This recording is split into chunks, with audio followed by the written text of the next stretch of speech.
Hey guys, so it's J Spice Gameplays and Reviews again, and I am doing my very first movie review. Yay! So I want to credit this guy named Robert Bacon for this.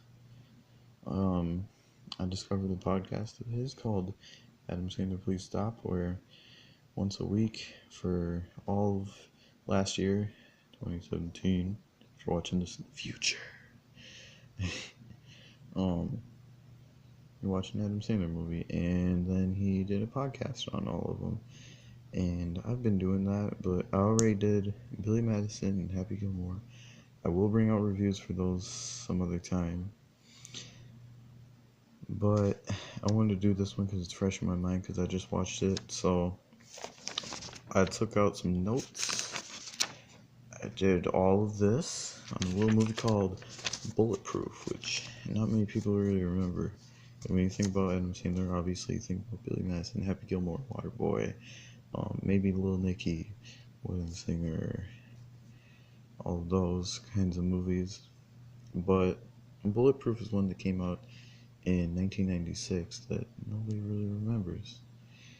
I'm going to tell you why nobody remembers it. So, Bulletproof came out in 1996 and it was directed by this guy named Ernest Dickerson. And it stars Adam Sandler, Damon Wayans, which that sounds like a good pairing, right? Yeah, they're okay. And James Caan.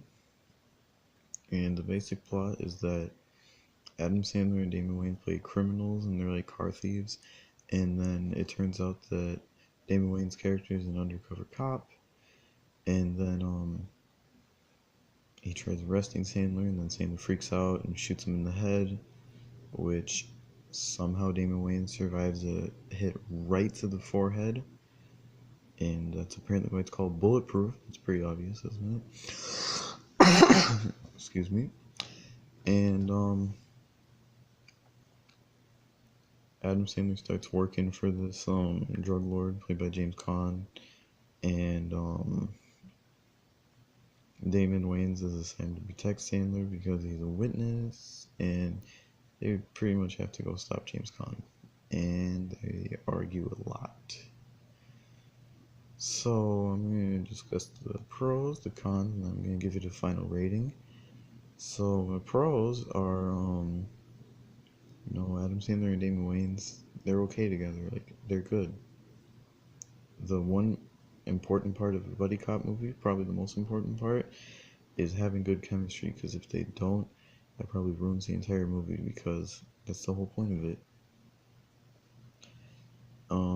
There's some funny parts to it, like Adam Sandler is pretend to be a retarded guy, and then he's saying Disneyland, Disneyland, and then he sings "And I Will Always Love You," and that's pretty good.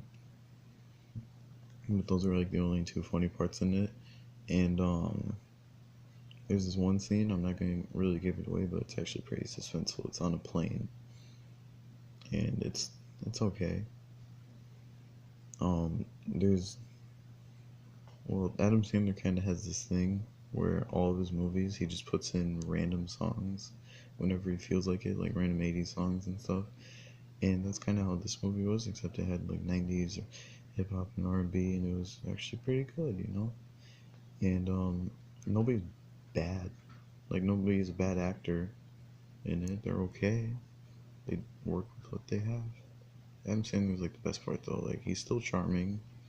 He's actually pretty good at playing a criminal, surprisingly, which you wouldn't think he'd be believable because he always plays the same kind of guy. But he's actually pretty good at it. And yeah, and it's short. It's like that's good. This movie isn't really good. I don't know what to say. But now I'm gonna go to the cons. It's really boring, like really boring. And the whole movie is basically just Adam Sandler and Damon Wayans yelling at each other, and then a bunch of lame action scenes where everybody gets shot and you don't even care because it doesn't even look cool. and all the sound effects. The guns sound really stupid, and there's like this solid 10 minutes where it's all just like dick jokes and masturbation jokes, and yeah, it's not funny. It's really bad. And then there's like a whole 2-minute scene where Adam Sandler talks about how he's gonna piss all over Damon Wayons, and then it seems like one of those stupid R-rated movies where it's just like, we're gonna say a bunch of F-bombs because we can, and then they have like a scene at a strip club, which it doesn't even matter, but they just go to a strip club just because we're R-rated. Whoa. And some of the acting is really stupid, like way over the top, like like really emotional, but it's not even good. And it's really forgettable. Like, Damon Wayans has a girlfriend in it. That's pretty much her entire role. She's the girlfriend. And then the villain, you don't even get to know him.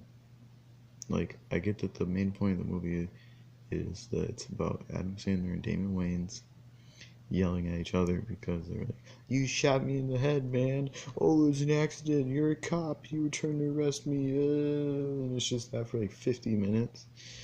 That's how the entire movie is. And yeah, that's pretty much it. That's my thoughts on it. So, Bulletproof is not a good Adam Sandler movie, but Adam Sandler is the best part of it. He's like the only reason you can watch it, because he's actually pretty good. He actually tries. He doesn't do a lot of annoying voices or any like typical Sandler stuff, really, because it's not like written by him or anything, so it doesn't seem like it's a true Sandler movie.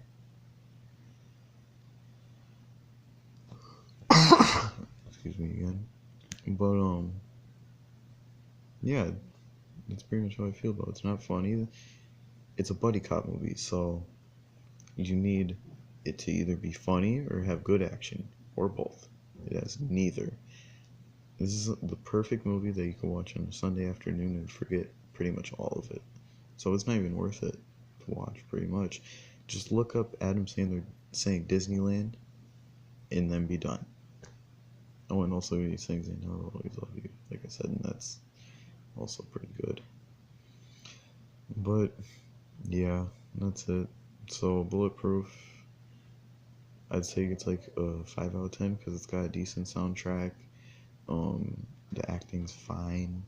Adam Sandler is really good in it, but everything else is really boring, forgettable, and lame. And yeah, so that's pretty much it. So I will try to do reviews for Billy Madison and Happy Gilmore. I'll write those, but I think I should save those for last, maybe, because those are like his two best movies. Actually, no.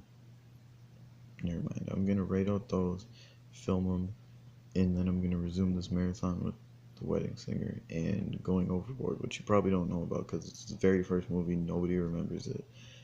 And yeah, that's pretty much it. So, this is Jay Smith's Gameplay Reviews, and I'm saying bye. Bye.